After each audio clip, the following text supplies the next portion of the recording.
Hello, everyone. Thank you for joining us today. My name is Amy Jones. I'm the Interim Director of Education Abroad at CSU, and I'm going to pass it over to Michelle Walters, who will introduce herself and be presenting today. There is a Q&A box, so feel free to add questions and we will answer them as we go. All right, Michelle, you're up. Hi, everyone. As Amy said, my name is Michelle Walters, and I work with an organization called AIFS Abroad.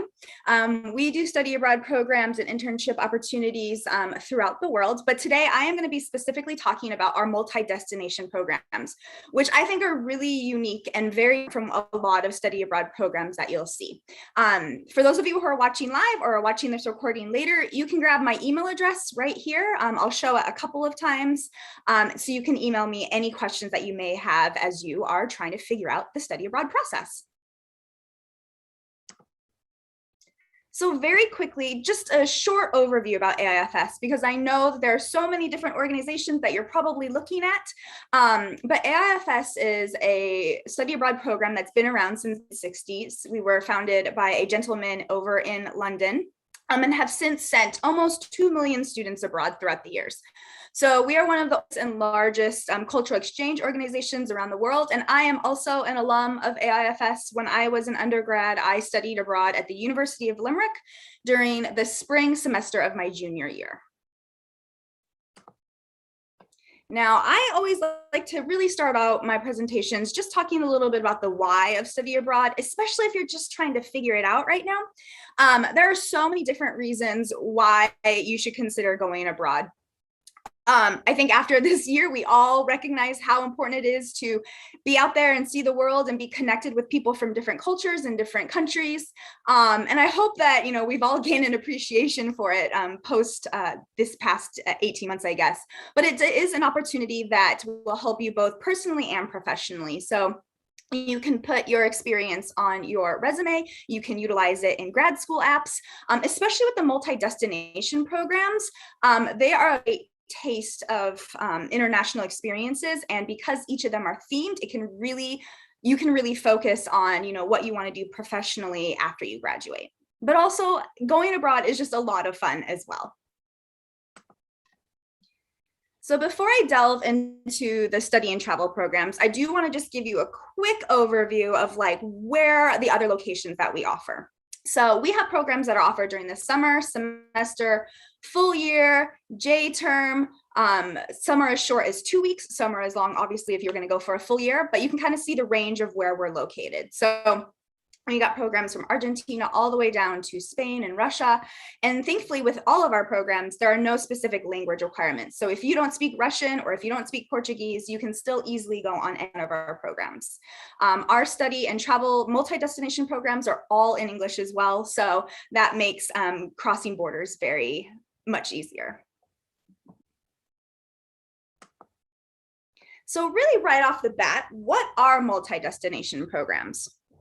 So I kind of mentioned it a little bit more, but these are options that we've been running for a number of years, and in the past couple of years have really tried to extend the offerings. And one thing that we started to do was make the programs thematic.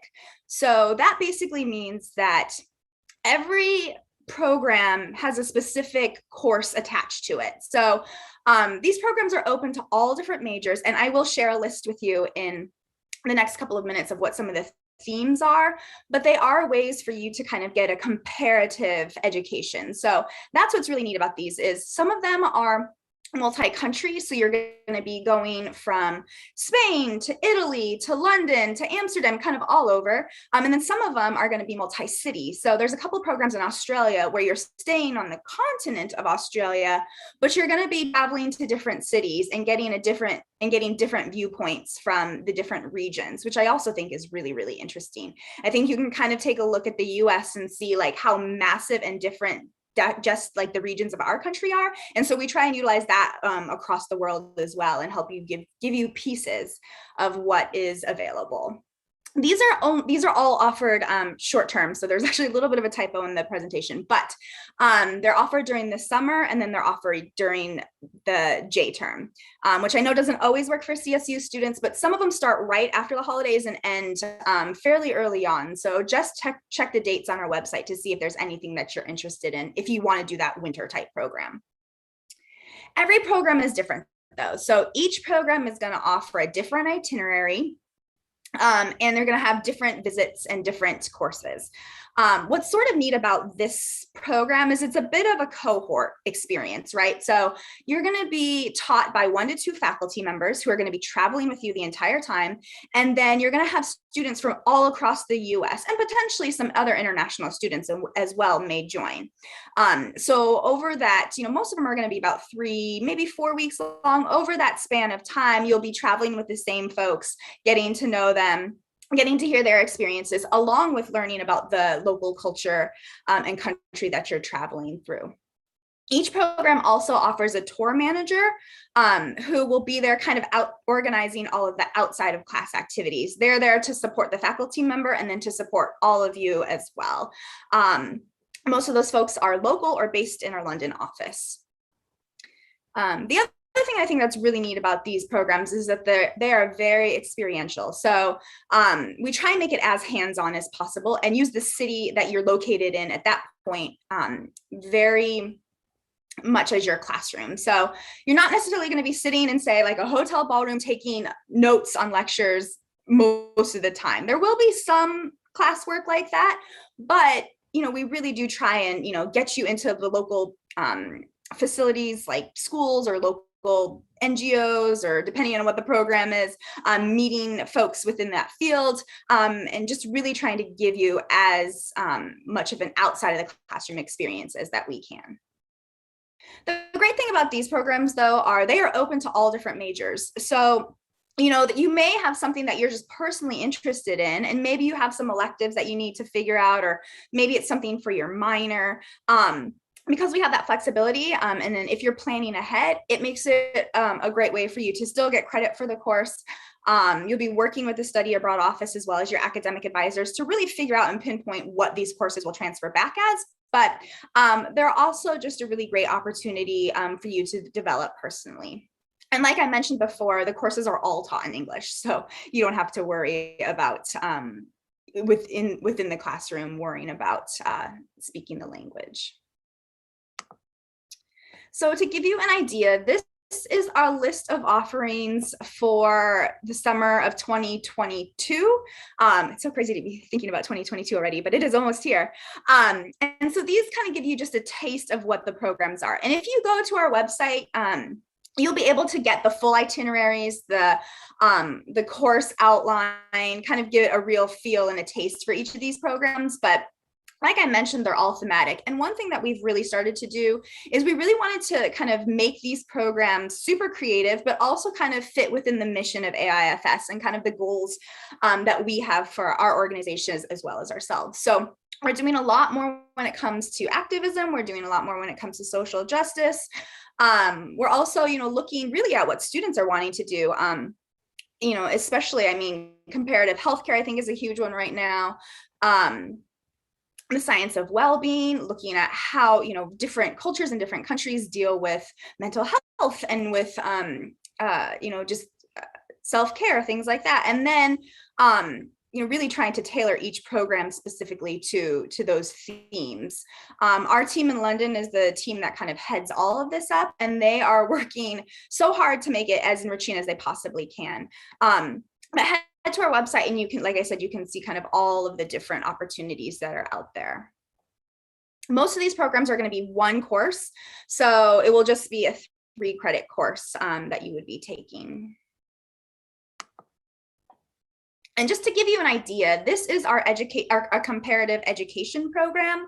So you can kind of see here what it would look like. And this is not the full itinerary. I couldn't fit it on the PowerPoint, but it gives you at least an idea of like how it's all set up. So as I mentioned, they have a lot is kind of pushed into those few weeks, but they really also try and give you some free time to go out and explore. So it's not like you're going to be shepherded around the city as a massive group the entire time. You all do have the chance to kind of go out and do your own sightseeing, do your own exploring in between class time and in between visits.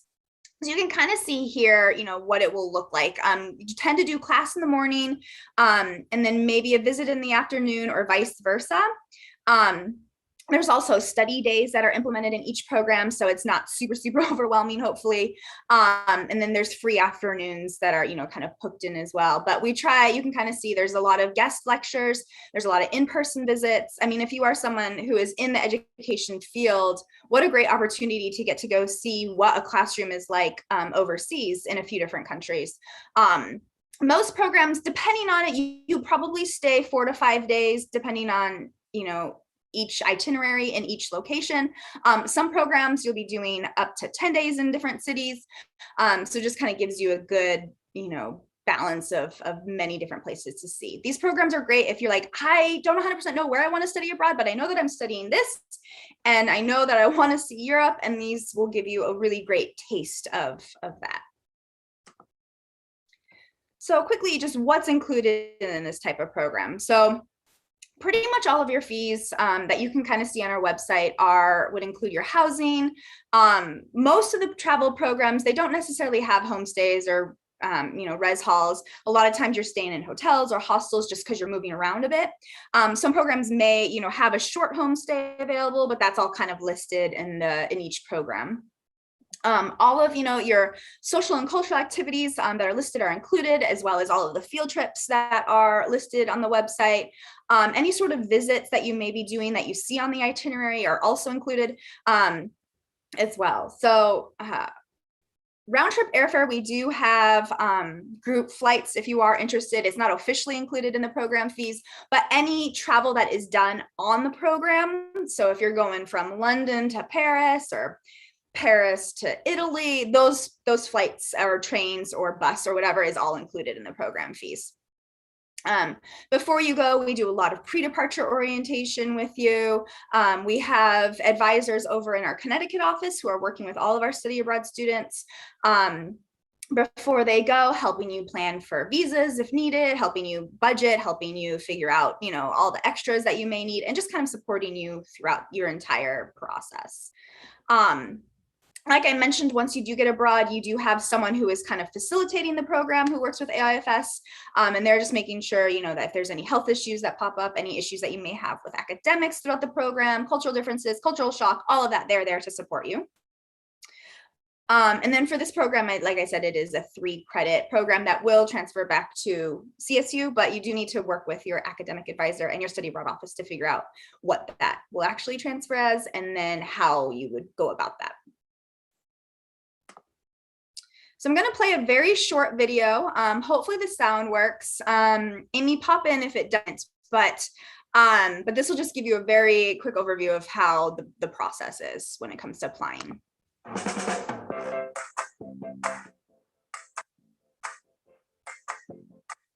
My name is Erin Croft, and I'm an admissions officer here at AIFS Study Abroad. I'm here to help you get started on making your study abroad dream a reality. Follow these steps to get organized and begin your journey of studying abroad. With so many study abroad program options available, it can be challenging to make a decision. AIFS is here to help from the very start. First, be sure to consider your academic focus and the location. Review the sample list of course offerings for an idea of classes that you might take during your program. You will also want to set up a meeting to chat with your advisors about credit transfer ahead of time. Knowing when you'd like to study abroad can help you determine where you'd like to study abroad. AIFS offers programs during the fall, spring, winter, and summer terms. It is never too early to share your interest in studying abroad with your family. The sooner you start the conversation, the sooner their questions can be addressed. The AIFS website has a section for parents that covers safety abroad, program fees and dates, benefits of studying abroad, and more.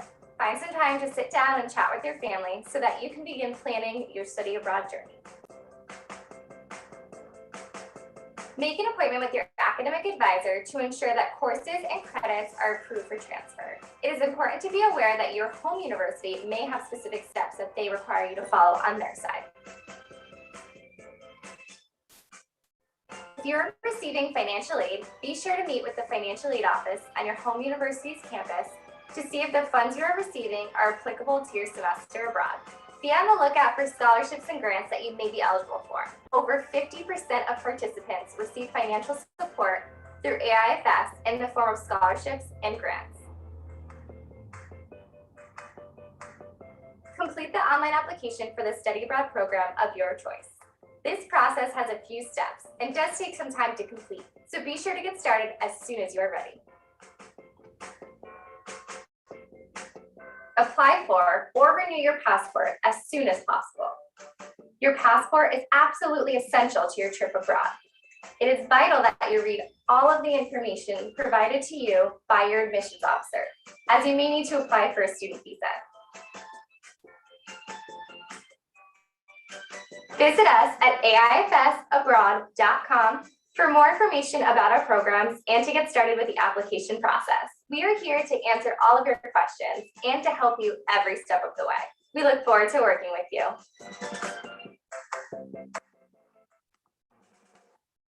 All right, so just a little review of how to get it going and where to start. Our website is a great resource, as well as the CSU Study Abroad website. Hit up both of those.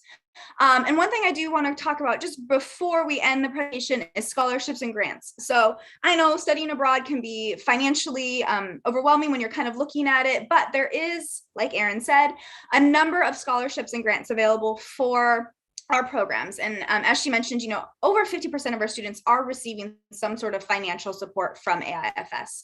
So you can look at our website and you can see all the different scholarships and grants that we have available. We're actually revamping our scholarship program, hopefully to start in spring of 2022, offering more grants and more scholarships than we have in the past. So keep watch for that, especially if you're thinking you want to go abroad next summer.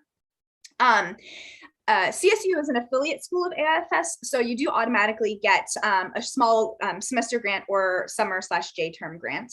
And then we do have financial support for need, merit, diversity-based scholarships and things like that, but definitely apply. I will say I have been reading scholarships for AIFS this past year, and we have had more money than we've had applicants. So it does not hurt to try and put your name in for our own scholarships.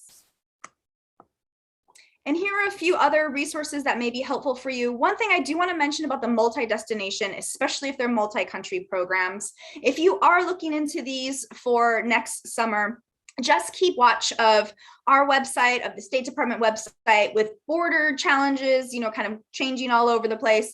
We're really trying to figure out what's going to be feasible. We are hoping to have a number of these programs running during the summer, but just know that we will be updating any sort of changes that may occur as we find out about them, as border entry requirements continue to change. There's also some some scholarship websites for you to take a look at, as well as our student resources. And then lastly, once again, just my contact info. Like I said at the beginning, if you are just starting out the process or you have some questions while you're watching this, or after you watch this, feel free to shoot me an email. And hopefully I'll get to come see you all at CSU at sometime soon.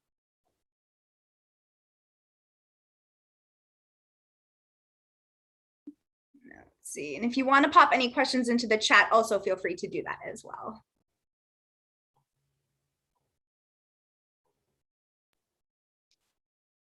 Thank you so much, Michelle. We don't have any questions at this time, so we can wrap up. We appreciate your presentation, and hopefully we look forward to seeing you in our Education Abroad office on Laurel Hall. Yes. Bye, everyone.